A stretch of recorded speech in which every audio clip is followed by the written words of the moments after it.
Paulo disse: combati o bom combate, terminei a carreira, mantive a fidelidade. Já me estava reservada a coroa da justiça, que o Senhor justo juiz me dará naquele dia. E não só a mim, como a todos aqueles que me amaram, a sua manifestação. Tá? Então, vamos lá? No livro Evangelho por Emmanuel, no comentários da Carta de Paulo, a coordenação de Saulo César Ribeiro da Silva, está assim: o bom combate, nas lides da evolução, há combate e ao bom combate.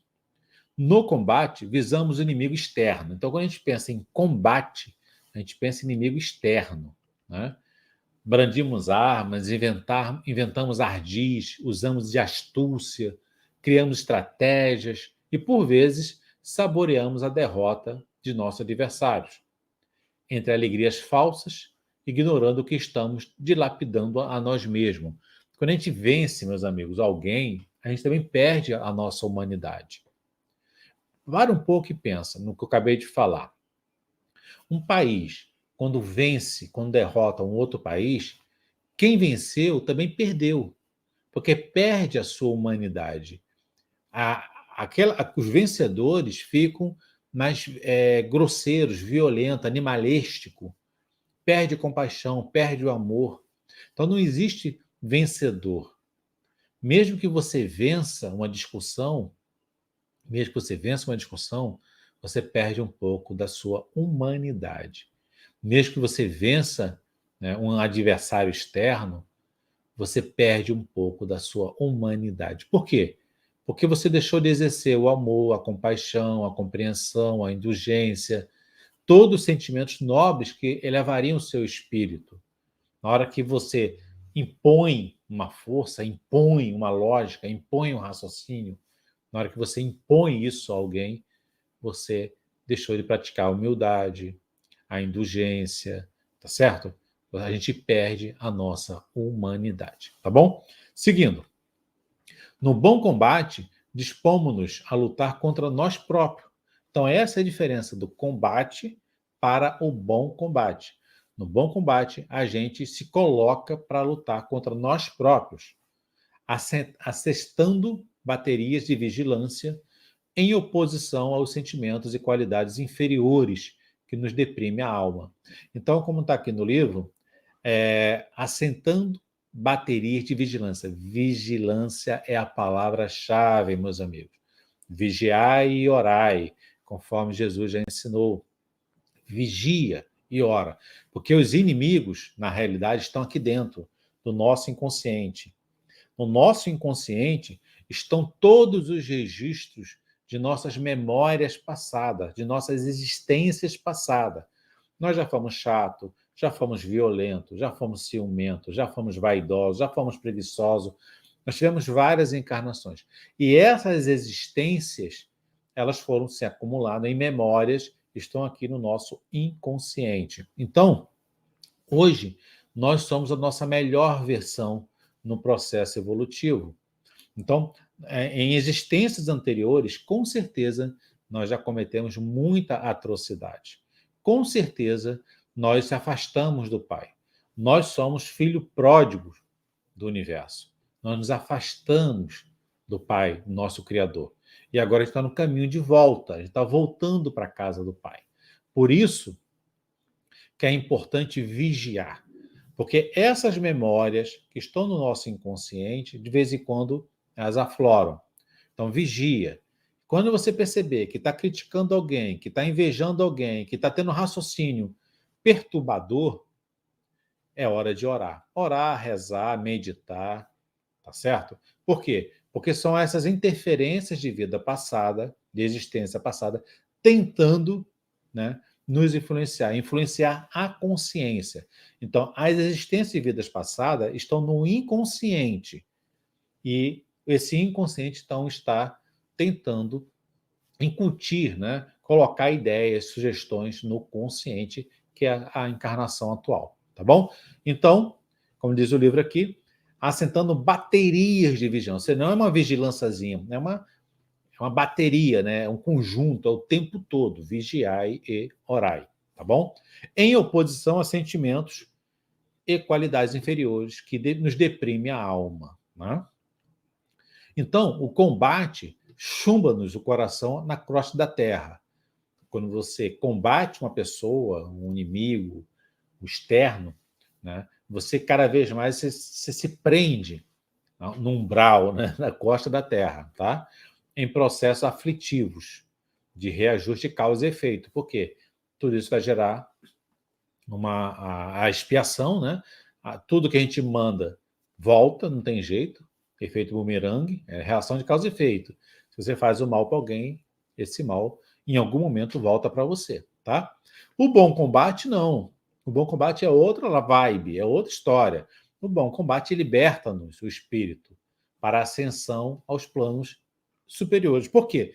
Porque um bom combate é você lidando com suas sombras, é você lidando com suas mazelas, é você lidando com as mazelas de existências anteriores, de existências passadas, tá bom? Paulo de Tarso, escrevendo a Timóteo, seus últimos dias de experiência terrestre, forneceu-nos preciosa definição nesse sentido.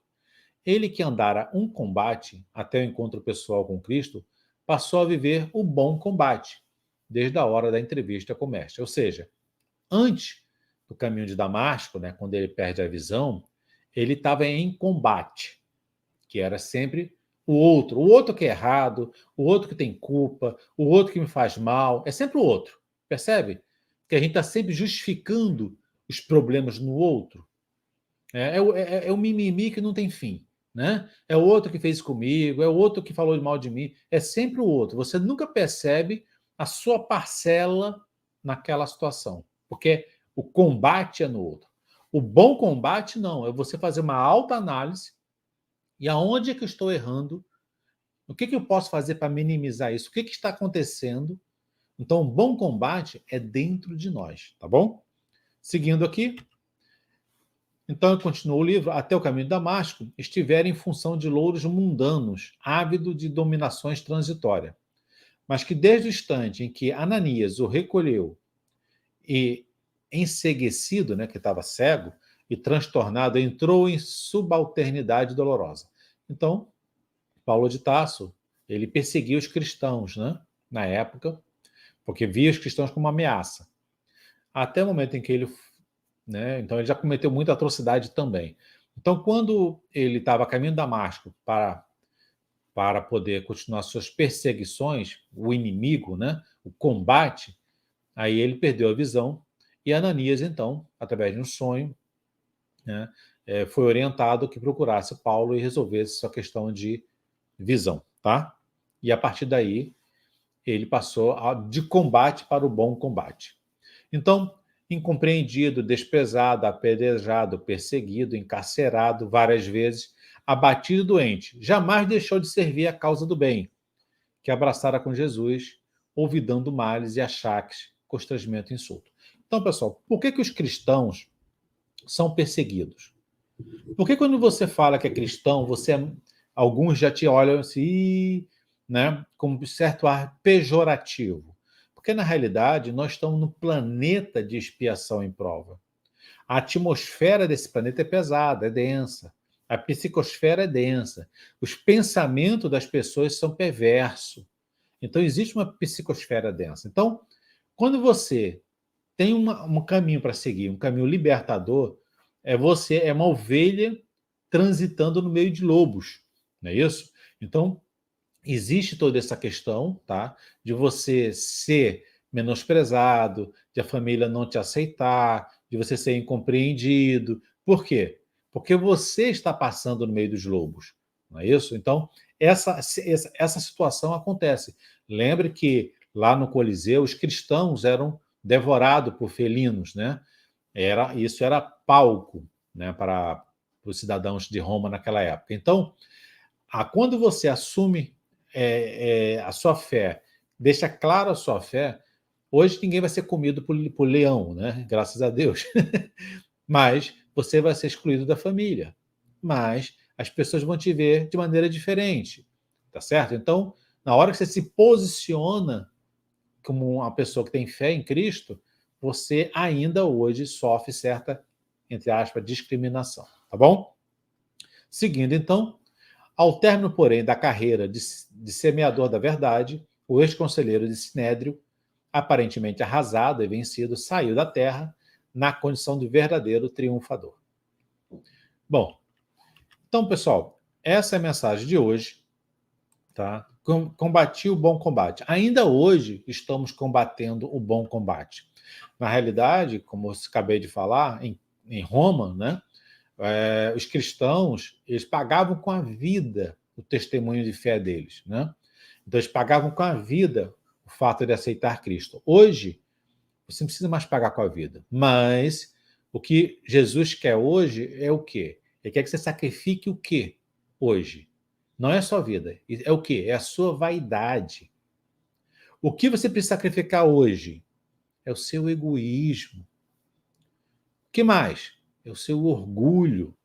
Então, hoje, para aceitar Cristo, você não precisa pagar com a vida como outros cristãos no passado pagaram. Hoje você precisa sacrificar seu orgulho, seu egoísmo e sua vaidade, para que você possa, então, acessar o reino dos céus que está dentro de vós. Tá bom, meus amigos? Muito obrigado, bom dia a todos, um abraço